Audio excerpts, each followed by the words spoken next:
Assalamualaikum warahmatullahi wabarakatuh. Sebelumnya izin memperkenalkan diri, nama saya Celi Sabrina dengan NPM 211506142 dari kelas PSTIA. Di sini saya akan melakukan presentasi mengenai tugas akhir praktikum percobaan 2 praktikum sistem basis data, yaitu bagaimana mensimulasikan CDM dan PDM di Power Design.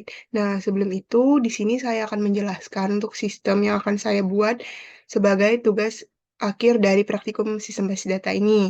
Nah, untuk sistemnya itu adalah H-Event, yang merupakan sistem informasi reservasi gedung. Sistem ini dirancang khusus untuk membantu proses pengelolaan reservasi gedung. Dengan H-Event, pengelola gedung dapat mengatur jadwal ketersediaan gedung, memeriksa reservasi, serta melacak data pelanggan dengan mudah.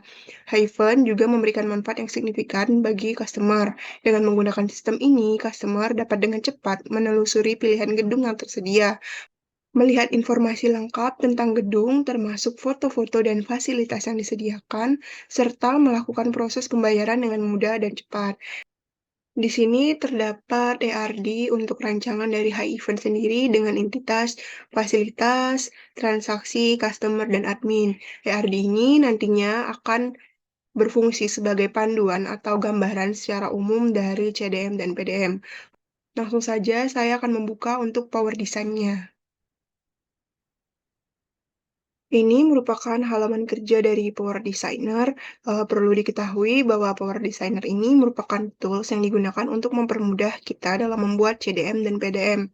Hal yang pertama untuk kita lakukan adalah kita klik File, selanjutnya kita klik New Model. Di bagian Conceptual Data Model, kita klik Conceptual Diagram, kita klik OK. Nah, maka akan terlihat lembar kerja baru dengan nama diagram 1. Selanjutnya, kita bisa ke Tools, klik Model Option di bagian bawah, kemudian pilih di bagian Entity ini, tadinya kan Mixed Case. Nah, kita ganti menjadi Lower Case. Klik OK. Kemudian untuk membuat entity-entitinya, kita ke bagian Conceptual Diagram di bagian kanan, kita klik atau kita tarik untuk entitinya. Kita klik entity 1, entity 2, 3, dan 4, karena tadi kita memiliki entitasnya sebanyak 4. Kemudian untuk kembali ke pointer, bisa klik kanan. Lalu kita bisa double klik di bagian entity 1 untuk melakukan pengeditan terhadap atribut-atributnya. Kita ganti namanya menjadi, semisal di sini saya akan membuat entitas untuk fasilitas. Kemudian untuk atributnya di sini, ID fasilitas di bagian pertama. Kemudian untuk tipe datanya kita gunakan integer.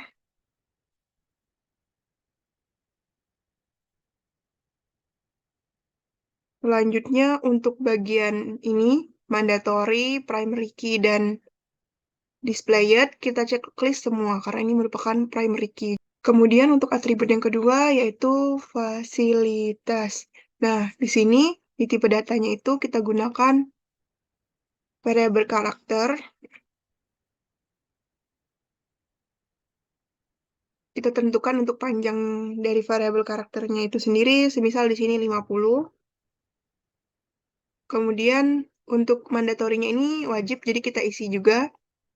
Untuk yang ketiga, kita gunakan atribut keterangan. Dengan tipe data variabel karakter,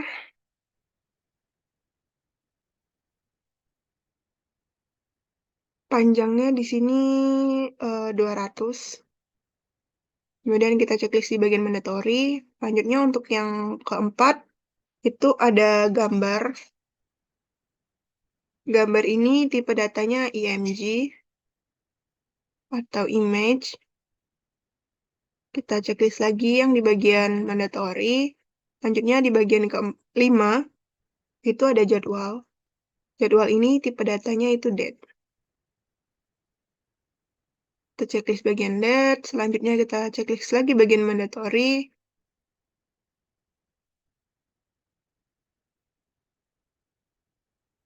Selanjutnya untuk yang terakhir di sini ada harga sewa.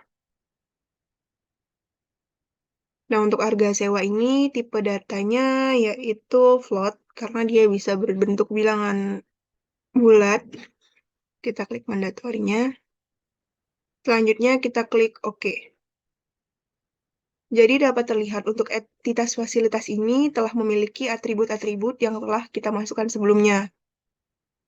Sama seperti entity 2, 3, dan 4, untuk memberi namanya dan memasukkan atribut-atributnya, kita gunakan cara yang tadi, karena di sini saya telah memiliki diagram yang telah saya buat sebelumnya, maka saya akan langsung saja untuk membuka CDM yang telah saya buat.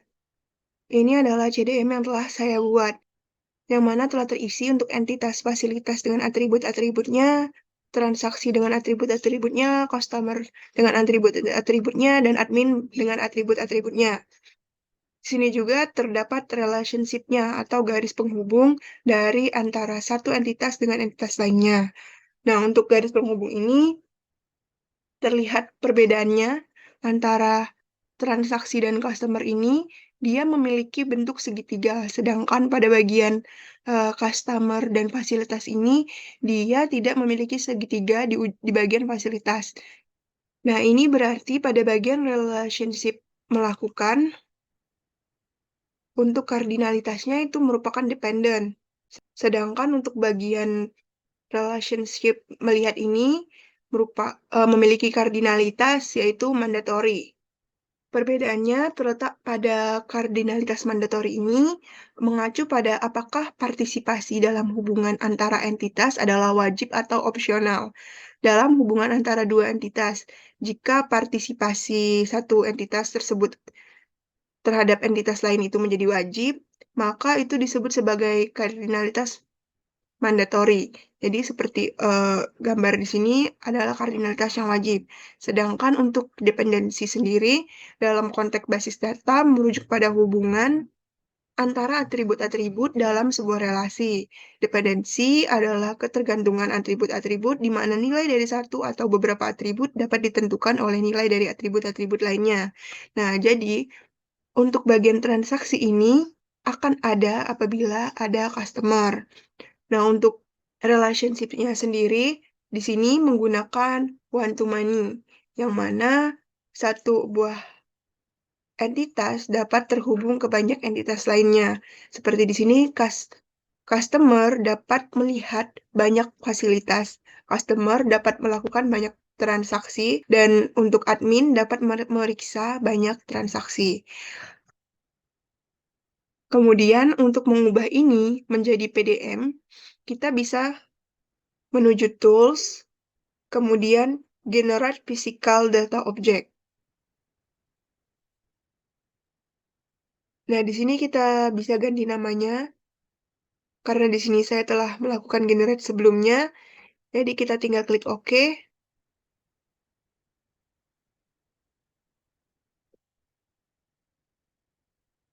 Maka akan terlihat PDM-nya di sini. Jadi dia akan memiliki foreign key. Perbedaannya dengan JDM karena PDM ini memiliki foreign key.